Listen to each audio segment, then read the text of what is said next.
Hey everybody, welcome back to Engaging the Phenomenon. Today's video is going to be Ask UFO Twitter Contact Experiences.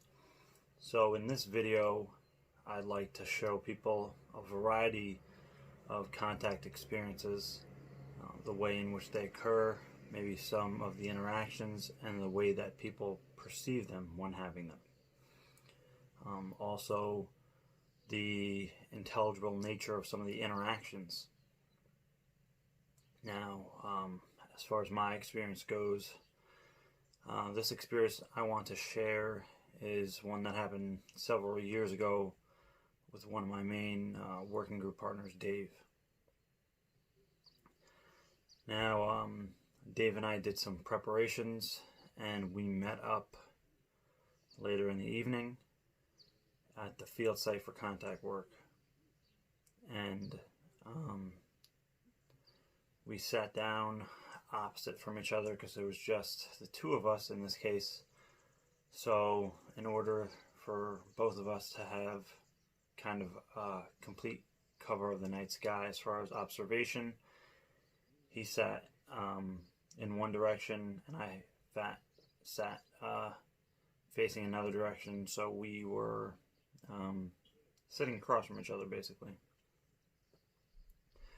So we did a short meditation. Actually it was a 15-minute meditation. I remember the one. It was like an earth sky meditation added with like an ET or UFO connection sequence. So it was an adapted version of CE5. And we finished the meditation and we began to observe the sky, and all of a sudden, directly, center of my view, it couldn't be more center to where I was viewing the sky, I saw a super bright flash bulb, a single flash from a pinpoint out of nowhere. And I said, oh man, because obviously it's directly behind my friend Dave. And so he couldn't see it. He did see the peripheral flash of light from it though, which he told me later. But I said, oh man, I just saw a flash bulb, center view, it couldn't have been more perfect. I said, I wish you could have seen it. And then not even 5 seconds later, boom, same thing happened to him. So he saw the flash bulb directly behind me, complete center of his view. And I was actually able to turn around and I saw it flash one more time. And this occurred a few more times throughout the night. But again, the power in this interaction was its directedness towards our awareness. It was very precise and specific to our experience and awareness. So I think, again, this is a way of the UFO phenomenon to intelligibly interact with us on some level. Thanks for listening, guys. Take care. Hello, my good friends. Welcome to C5 Academy. My name is Ashley. It's a great pleasure to have you here. And today I just want to briefly share my current experience that I've just had a couple of moments ago. I just thought I would record it now as it is quite fresh and beautiful. I literally just stepped outside. As you can see, my balcony in the back. As I stepped outside, the full story is I saw a little spider in the corner basically, and took the spider to put it outside and sent it a lot of love, and felt like I had this fun connection with the spider. And after putting the spider down on my balcony, I got back up, I stretched a little bit, I looked to the stars, they were beautiful, I acknowledged them. It was the first time I've seen the stars. It's still early at this stage. It's the first time I've seen the stars this evening. It's still early at the moment that I'm recording this. And as I stretched, I really had just the feeling that, wow, it feels so good to just be there, and to understand and to feel and to know that there are brothers and sisters right up there right now, and that we are just one.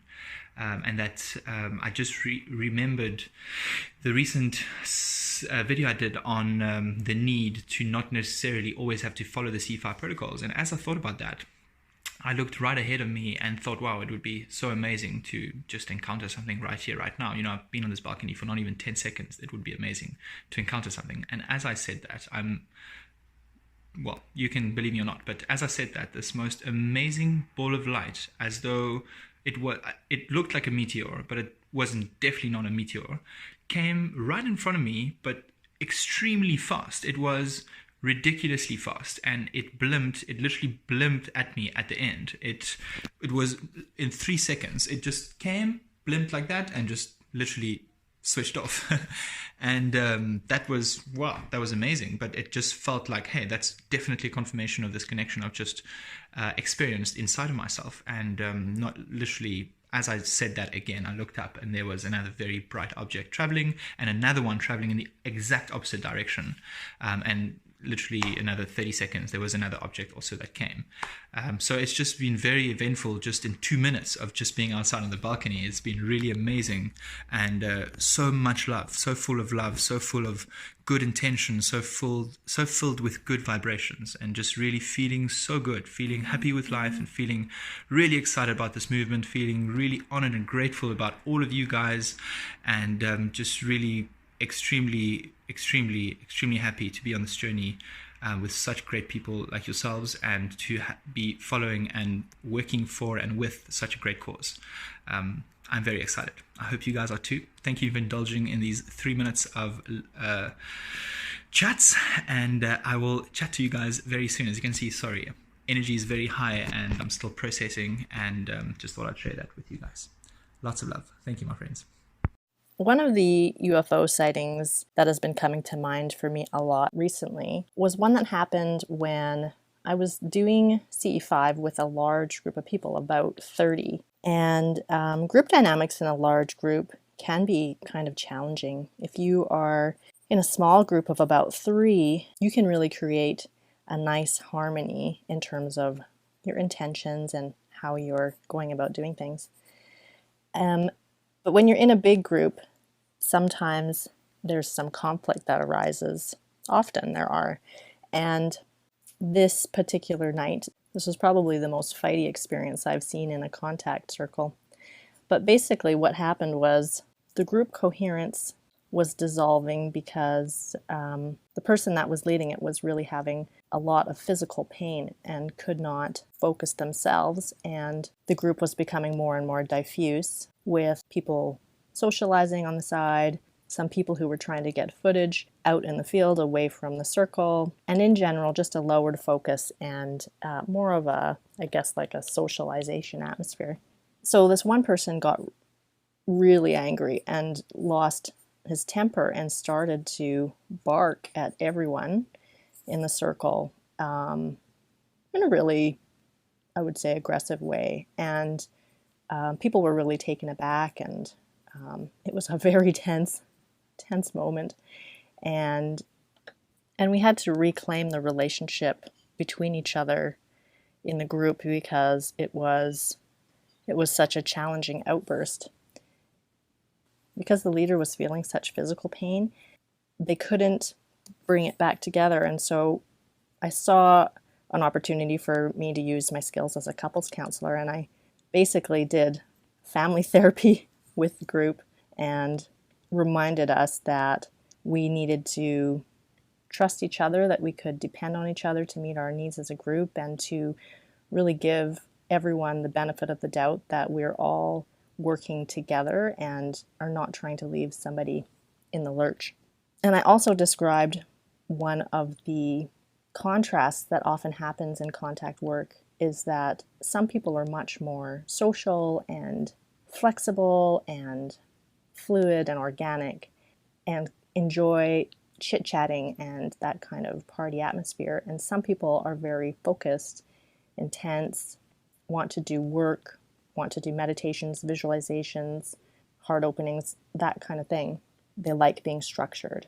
And so as I was describing this, the two differing aspects, somebody in the group looked up and noticed 2 flashbulbs, which was an acknowledgement from the ETs that they were listening and that they too could see the balance that needed to be found between these 2 different parts of the group. The important information that came from that contrast was a positive request, which was for a focused and structured meditation. One of the things that I find really exciting about contact work is that once we get past this idea of simply recognizing each other and beginning communication, we can really do some important work in the field. And I was taught some very simple and beautiful geometric energy work for the earth when I was down in New Zealand at CE5 Aotearoa. And we very quickly did this visualization where we channeled celestial energy from the sky with the help of our ET friends and co-creation through our circle and down to the heart of the earth, sending healing energy to the earth and to all of those on it. And I had to do this meditation really quick because it was the end of night. Everyone was really cranky and we were just trying to pull it together. And I think in part because I was doing it quickly and making it such an intense, direct, focused meditation, the group coherence really powerfully came together. And on the very last word of the meditation, in the sky, massive flash bulbs started to course through the sky. There were over 70 of them. They were some of the brightest flash bulbs that I've ever seen. The group was absolutely stunned. We had not seen a sighting like this for the several days that we had been working together. It's such an amazing experience to have communication so direct and so undeniable. And it was such a magical and beautiful confirmation of the unity that we were able to achieve together as a group, and a celebration of us overcoming our differences and our conflict. To me, this sighting really demonstrates the benevolence of who we are in contact with and the assistance and the encouragement that they are giving us to live in peace. Hi, I'm Andre Cardoso, host of the CE5 podcast, also known as Ambassadors of Hope. And that podcast is all about close encounters of the fifth kind. So I'll tell you a little story that happened on an expedition that I went on where we were initiating close encounters of the fifth kind with extraterrestrial intelligence. This was actually my first time going out with a group, and this was a group of about 25 people. We went out to a location in Southern California where we brought a few vehicles with us out to this open field where we met up and we went through CE5 protocols. On the first night, we had all kinds of stuff happen. There was these like trans-dimensional sounds, these electronic sounding sounds, these high-pitched tones that were coming in and kind of just appearing out of nowhere and showing up all around the group. And we had these orbs of light also appearing really close to us on the ground around our group and above us. I remember distinctly seeing a light flash above a guy's head just by his hat. So yeah, these lights were really close to us, and we didn't have like any electronic equipment on. Everybody made sure to have like everything off. There was no, there was nothing around that could have been causing those lights, like nothing that I could have thought of. And this started happening even before we went into meditation and really getting into the protocols. So it's like they were already there. They were already connected with us. They were expecting us to show up. The main story that I wanted to tell in this video was what happened on the second night. And the second night of our fieldwork expedition, it was actually raining a bit too much for us to stay outside to be in our chairs doing this group fieldwork session. So we all retreated to our vehicles, packed up our chairs and everything, put them in the backs of the cars, and we had I think about 5 or 6 cars as part of our train, as part of our group. And so everybody got into their cars. I was with 3 other people in the car that I was in, and we got back into our meditative state, and we're just meditating for a while and watching our breath, and I was observing a mantra and running through that, and I was in this really calm, relaxed state and just really observant and able to just have a really clear mind and observe the thoughts that were going on in my mind, feeling really like I could just tune in. So I was opening myself to making contact, and I was doing the coherent thought sequencing process as well of guiding the ETs to our location.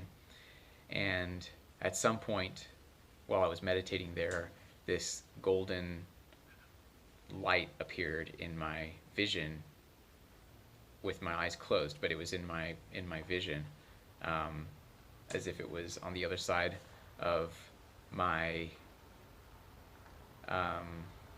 my eyelids. And when I opened my eyes, the light wasn't there. So this was something that I could see with my eyes closed. It was like it was behind my eyelids. So when I turned my head, it actually stayed in the same position in my vision. And it was this golden light. It was like this golden egg shape that was just hovering there in my vision. And I had the sense that it was out actually over the field. I think it, and like it was an object that was actually there, because I could see it in relation to my location. When I turned my head, it was there, but I could only see it with my eyes closed. When I opened my eyes, I actually couldn't see anything, if that makes sense. And I was asking the other people in my car if they could see it. Nobody else was getting a sense for this object. They didn't see it visibly. They weren't seeing it with their mind's eye, but they were listening to me telling what I was experiencing. And I was there for a few minutes. And then at some point it started moving, and it was gliding towards the north. I was facing east. And so it started gliding towards the north, and I could watch it with my eyes closed, as if I could see it with my eyes open, but it was with my eyes closed. And then it disappeared. It kind of just faded away at some point. This was really interesting to me. I'd never experienced anything like that before. And the next day I shared it with our whole group when we got together during an afternoon session. So with everybody, the 25 of us, I had this experience. I could see this golden orb, this like golden egg shape with my eyes closed in this particular position behind my eyelids. And then at some point it kind of glided away. And there were a couple other people in the group that were in other vehicles, other cars, that shared that they actually had a connection also with this craft. There was somebody, I think, who could actually see it like visibly with a soft gaze, they kind of, blurred vision, they could see this glow. And there was somebody else who was connecting with it in their mind's eye and consciousness, and connecting with the beings that were on what we think was an extraterrestrial vehicle, this craft, this golden egg-shaped craft. And they got the message that these ET beings were really locked into us as a group, and were actually doing healing work on us. And they were really tuned into us and connecting with us on a deep level for healing, so that, and using us as kind of step-down transformers for doing energetic healing work on the earth, actually. So that's really interesting, and I think this experience is a really powerful illustration of just how important it is to share with the people in your group what you experience in real time and or after the fact.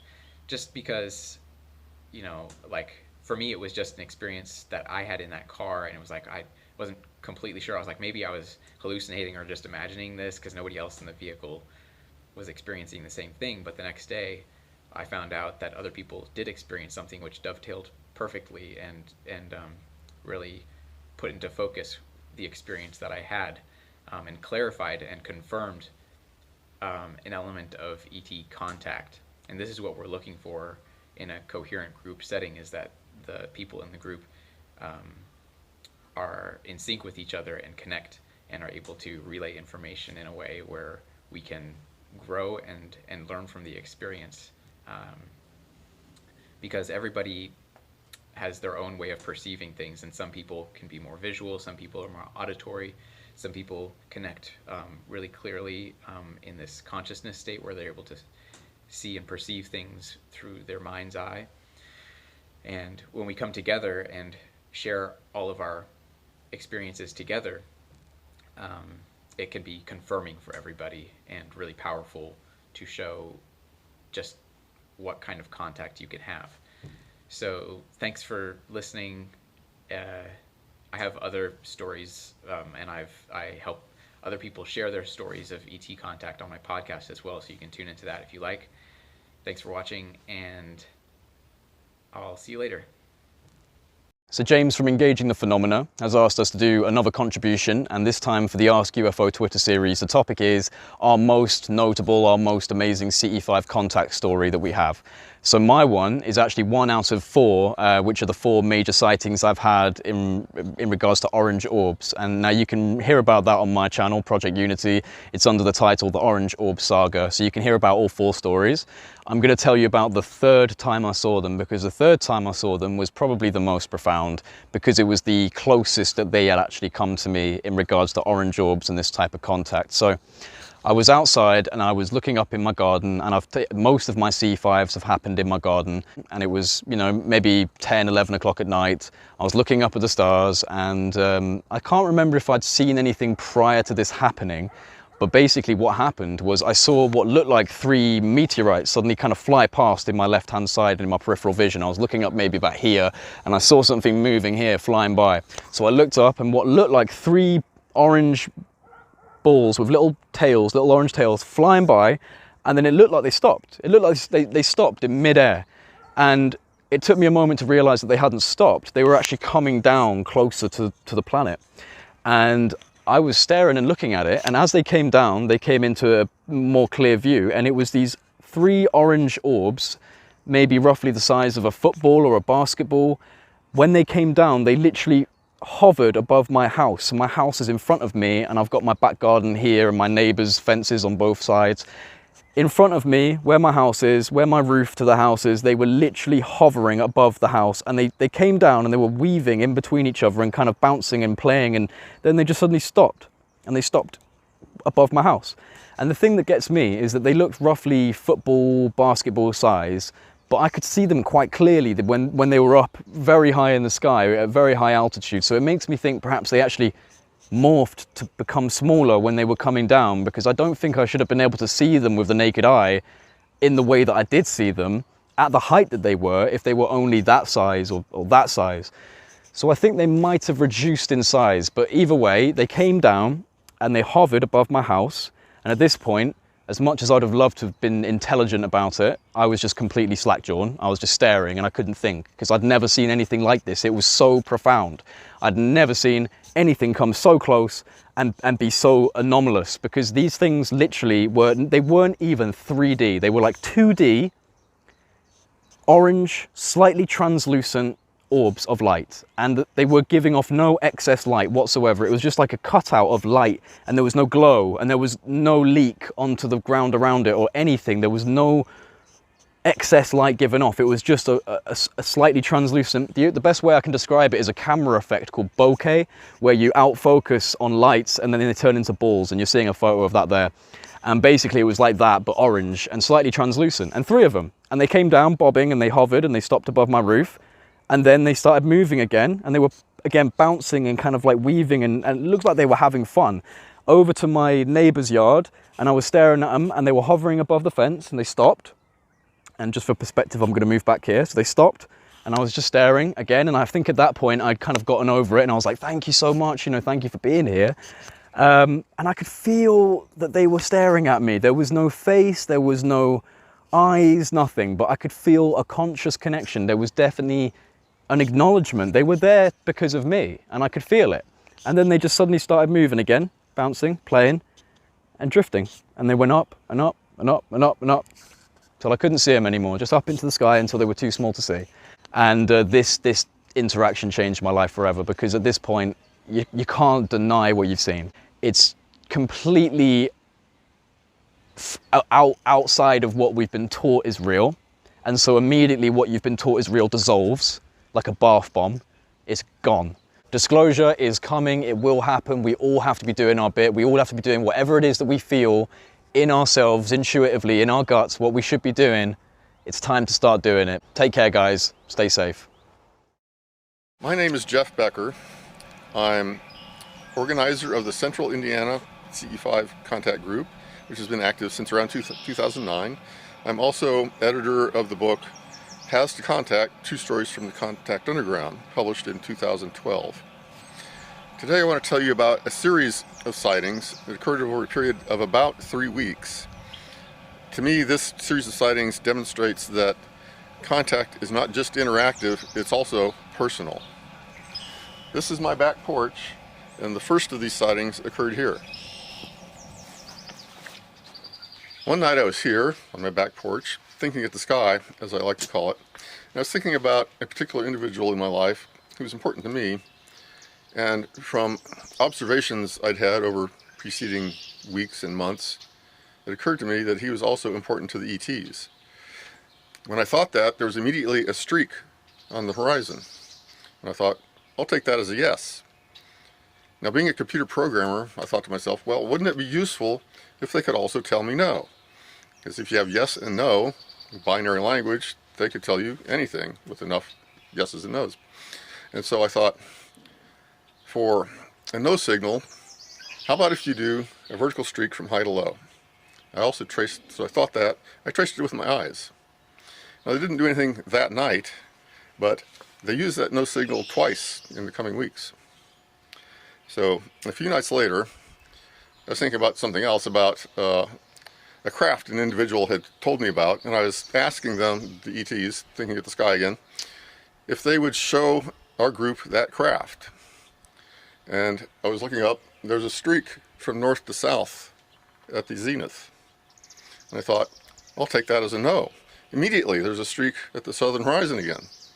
And I had to laugh because I didn't know if that was, yes, that's a no, or no, that was a yes. Well, it turned out that it was a no because they'd been using that signal with me for quite a period of time. I just hadn't recognized it. So they'd used it for not tonight or no. Now, not long after that night, the contact group was meeting here in my living room, and we had escaped from the rain outside and come back inside, and we're joking around about, talking about ETs and various things, kicking the tires on a spacecraft, that sort of thing. And finally the rain stopped, and so I said to the group, let's go see if they're ready to make contact with us. And so I made my way to the back door.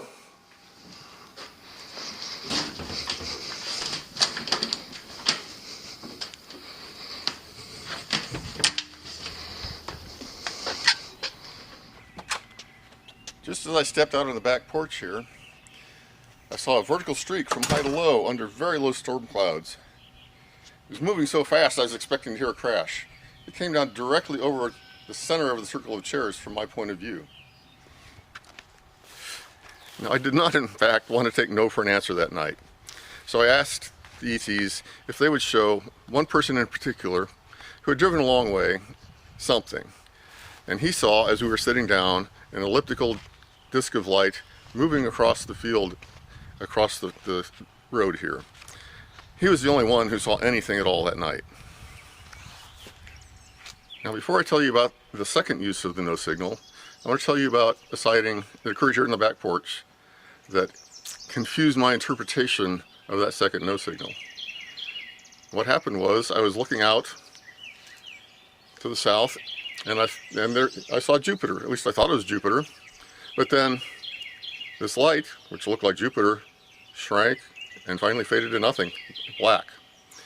And then I looked at the time and I thought, since I was keeping track of the planet's position pretty well, since I'd been out almost every night, I thought, no, that's not Jupiter. Jupiter's not supposed to be there for a few hours. And when I looked out at a few hours later, Jupiter was in fact in that very same location. So why is this important? Well, we'll have to go to the second use of the no signal. So the other place I like to hang out at night when I'm thinking at the sky is here in my driveway. I like to lean against my car and tilt my head back and look up, and that way I get a neck support and I can stay outside for a while without dragging out a reclining chair. So what had happened that night was I had been to the airport to pick up my daughter and her flight was delayed. So I'd had a lot of caffeine to stay awake so I wouldn't crash the car driving home. So I was out at 4 a.m. in the morning looking up at the sky. So as you're leaning against the car and suddenly off, I'm looking to the east, but off to the south, there's a diagonal streak. I could just barely see it in my peripheral vision. And I thought, well, I think that's you, but I'm not sure. Immediately, there's a streak right where I was looking. And then another one off to the side. And then another one off to the side. And then another one off to the side. So finally I was turned around, and I was looking at the shop building. And there was a streak, high to low, right directly over the shop building. However, what happened was it started right next to Jupiter, because Jupiter's in the sky there. The streak started right at Jupiter, came straight down over the shop building. So I'm thinking, no Jupiter, no Jupiter, what does that mean? Is Jupiter going to turn into a star like in the movie 2001? What does that mean? And it took me a while to figure it out. And actually, it had to do with the shop and a certain individual. And they wanted me to not spend time in my shop and to spend time with this certain individual, the one who they also said was important. Now what also happened was, there's a power pole between the shop and the house. It has two breakers. One goes to the shop, one goes to the house. What happened was, the breakers failed. So I got an electrician out, he did an emergency repair, he hooked up the house, but not the shop. Now I'm here to tell you, it took months to get an electrician out to do the final repair. It was months before I had power to the shop. This was a second clue as to what that no signal was about. When I first started on this adventure, I didn't even believe in things like telepathy. It's interaction sequences like this one that not only convince you that telepathy is most definitely real, but they also show you something about the beings that you're interacting with. That they're very generous about showing up for you, that they know things about you, they know things about you that are very personal. And when they give you a message, it's rarely about something of cosmic importance or world importance. It's usually about you. So, get out, do CE5, develop a relationship. Even things as simple as lights in the sky and your interaction with them can tell you something about the personality of the beings you're interacting with. And it's quite amazing. And it will change your life. So thank you for listening, and I hope you have a good time in your CE5 endeavors.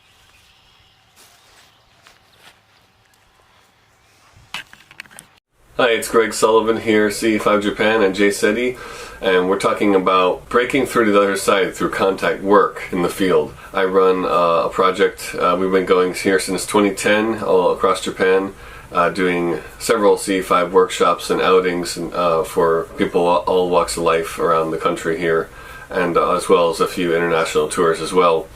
And today I wanted to talk about the actual work of contact work, and it's sort of the theme of it ain't over till it's over, not giving up when times are tough in the contact field site. As we know, the more effort you put into this work, the more results will be come to fruition.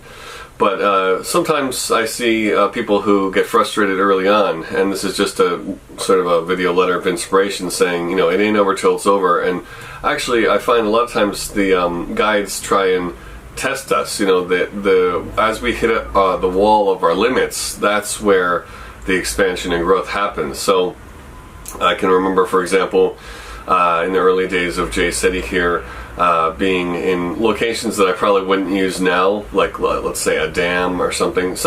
We were just looking for places that had an open sky, and energetically it wasn't that great. You know, there was not, and we were standing on concrete, there wasn't a lot of nature. And afterwards we were guided to be grounded and be actually on the grass or dirt, whatever possible. So little things like that, little subtleties that weren't available or I wasn't aware of yet, were kind of hindrances in the early days. But so many times, you know, it was a learning process, and I did kind of break through to the other side via brute force. And the efforts were always rewarded with sort of a doggy treat at the end. I can remember one instance at this dam in our location. We lived in Fukuoka at the time, where literally as we were leaving for the night, we were getting in the car, and I had literally the door open and getting in the car when boom, this huge orange orb appeared right. It was this kind of narrow valley looking down towards the ocean, and over the water, this giant orange light appeared out of nowhere. And so suddenly, when that light appears, we also feel the energy, whether we're aware of it or not. So it stopped me dead in my tracks, and kind of, a lot of times those instances you realize we all see it at the same time. So you don't even have to say anything. You look over and your friends are already in that zone. So in a split second, we were on the same page energetically. And then this continued for, another 10-15 minutes, where we actually had laser interaction with our laser too. So this was just the cherry on top, the reward for our efforts that night.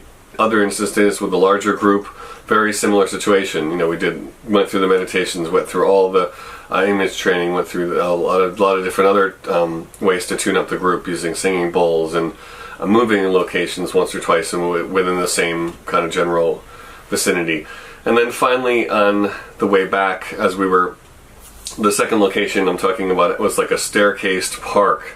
And as we went to the farthest, highest part to do the main part of the work, the energy was really palpable. So we knew that something was going to happen, and the area had been kind of hot in the past. So I wasn't ready to throw in the towel that early, but we had quite a lot of people there, 30 people maybe, and we had done a screening of Sirius, I believe, Stephen Greer's film Sirius. So there was, people might have been tired from that. Anyway, but on the way back, finally, again, the same thing. This, obviously anomalous light. Boom! This huge light ship appeared in the evening sky, or in the night sky at that point, and this huge sense of elation and relief. Because it is, it's a relief to finally have your aspirations confirmed like that. So that was another case.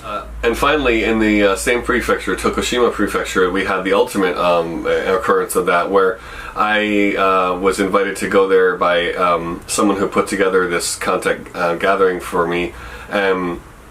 Ended up that when the event occurred, she had just gotten back from a raw food festival in America, so she had jet lag happening. So halfway through the night, we did our first sort of stage, and one thing or another, it turned out the location had a large kind of power plant or industrial facility right next to it with bright floodlights that we didn't expect. So we tried to move to a second location and found that there was road construction where we were trying to head in this small harbor. So that was a fiasco. We had to do a U-turn with our caravan of cars.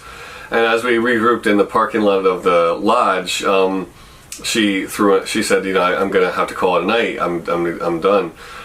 So here I am with a group that's still kind of hungry for more, and I just kind of, my inspiration kicked in, and someone gave me a Google map where I looked at my phone, and I just was thinking somewhere in this 5 or 10 kilometer radius, there's got to be someplace. And it's just my kind of instinct, instinct with the inspiration from the guides kicked in, and I found this place. Like, wait, this looks actually pretty quiet. It's an open harbor or whatnot. It's like we were being guided with a kite attached to our car, from the ships. Here I am in the lead car holding this map, and pretty much hardly anyone else knows where we're headed. So after arriving safely, after pulling through some quite winding, very, very small, small town harborside roads there, we arrived at the parking area, and it wasn't an actual beach. It was more of just sort of a seafront walking area. So we jumped this little seawall, and everyone was excited, and there was a palpable energy there. So a lot of times you can feel when something's going to happen. And then we continue the crop circle tones and the protocols, and within 10 minutes, just after arriving, again, boom, this light appears, this time on the horizon, on the water. There was a small sliver of land, this desolated island, right across, straight out from our view, probably maybe half a mile, not that far at all. And Obviously anomalous lights, the extremely bright arc of shimmering white light that you see, that's this kind of higher dimensional spectrum of light. A lot of times they're amber, if not pure white or a bright blue. But this one immediately presented itself, and it has this vibe, it has this presence to it. So we realized that this is where all this energy was coming from the whole night, and we had been guided to come here like it was a magnet pulling us there. And then suddenly in front of us it splits into two, and they slide. And if you were to be a jogger at night running by, you would just probably glance at that and think it would have been a spotlight, a floodlight, or a street light, or a car or something. But then they start doing things that cars can't. The lights will change color right in front of you, or they'll start spinning, or they'll throw up a huge blade of light. But in this case, they split into two right in front of us, and then they do this strange kind of video loop. It'll look like one of them's moving, and then suddenly they'll stop, and then they'll come towards it, and then they'll come together, and then they'll both disappear, and then they'll appear again, and it just is really strange, anomalous behavior. But when you stick with it, it gets more and more intense. So, man, just seeing that and just realizing, these are local people. And they know what their area is like, and they know what kind of things they normally see when they're out at night. So it was obviously an outlier. This was a unique and abnormal experience. So the point here is that if we had given up and thrown in the towel, that would have robbed many people here in the event from this amazing experience, this breakthrough contact experience. So stick with it, be perseverant, and once you start to go over your limits, that's when the real growth occurs, and amazing change can be possible. Thank you. I'm Melanie. And I'm Ian. And today we're going to talk about our experience doing CE5 at Mount Shasta. Such a great place. Yeah, we were actually quite surprised by the reaction we had gotten there. When we arrived, we are usually very spontaneous people, and it's like, okay, well, where do we want to set up our tent? And we couldn't find anywhere. Nothing was feeling quite right. So we decided instead, we just want to set up for CE5, and the best place that we could find was off the road. A turnout. And so it ended up being cliff, a main road, which is one way each, up to Mount Shasta. I'll be the cliff. Oh, hello, Cliff. And then the road, and then it was a little dirt turnout, and then another cliff. Oh, you're perfect, Cliff. And so we were here on this turnout, and we set up just some chairs, our crystal grid, and began at about 9 o'clock at night, which was still pretty light out. And so we began with our meditation as we usually do, and we had our dog there this time. Sometimes our dog Boji comes with us, and he is great because he acts really as a what would you call it? A verifier? Yeah, he acts as a verifier, because when I feel that there's beings around, he'll about a second or two later be like, oh, there's something around. So he and I kind of work together. It's really interesting that way. So we were doing our meditation, and we saw that there was a bright light on the mountain. And by this time, it's probably about midnight. It's quiet. All the people who are camping at the base of Shasta nearby are quieting down. Everyone's going to sleep. And we see this really bright light.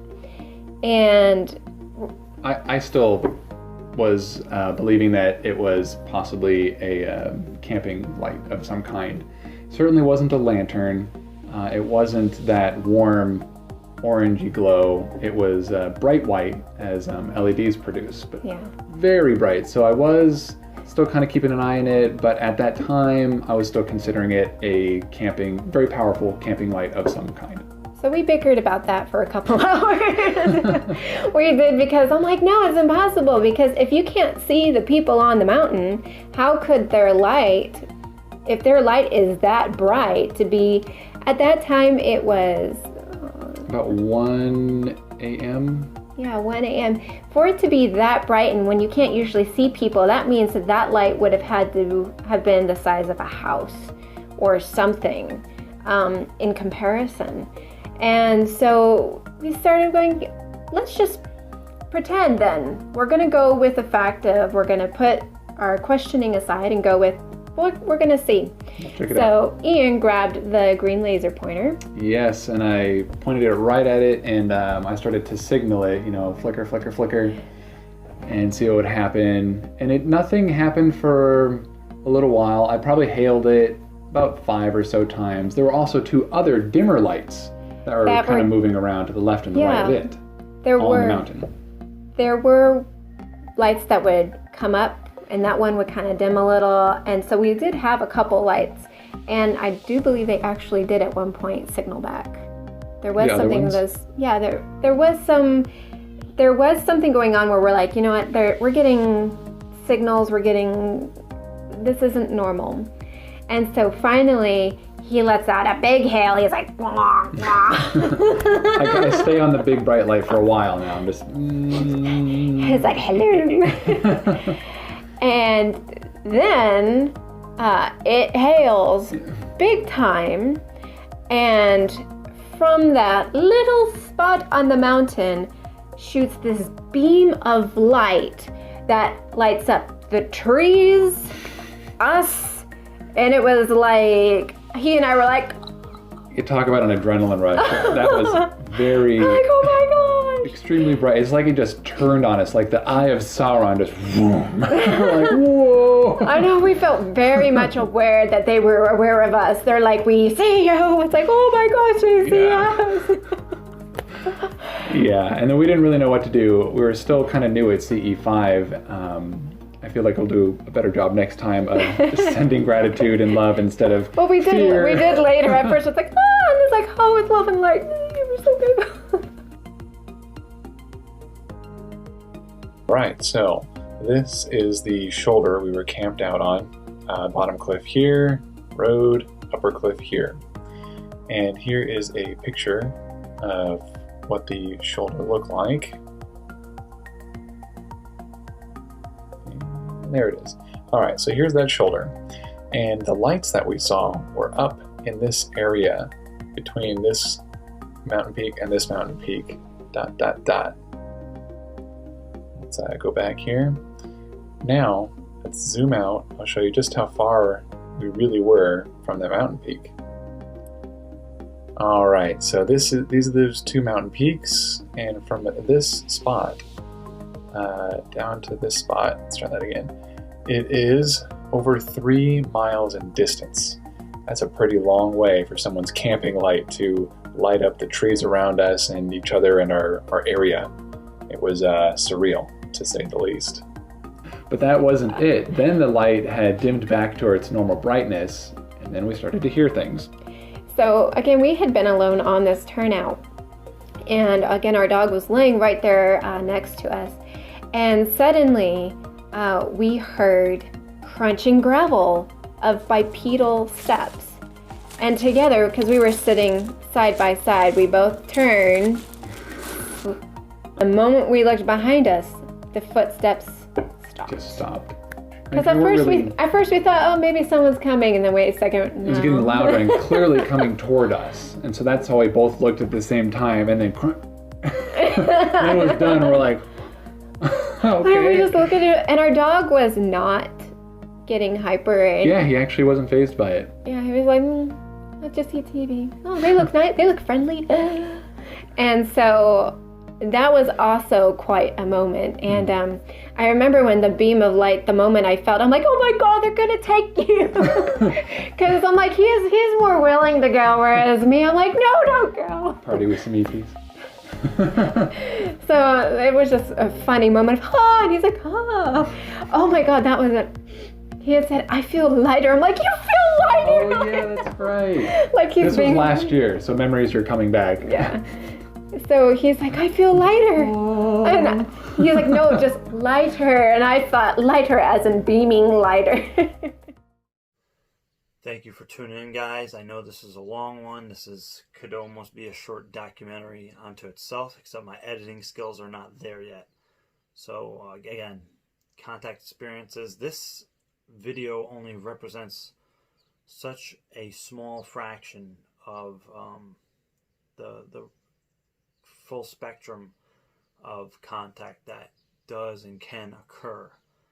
So I will be doing more Ask UFO Twitter videos, going over contact experiences. I will also be doing my own videos covering contact experiences and the spectrum of contact in different ways, because again, this is an entire field and area of research in itself.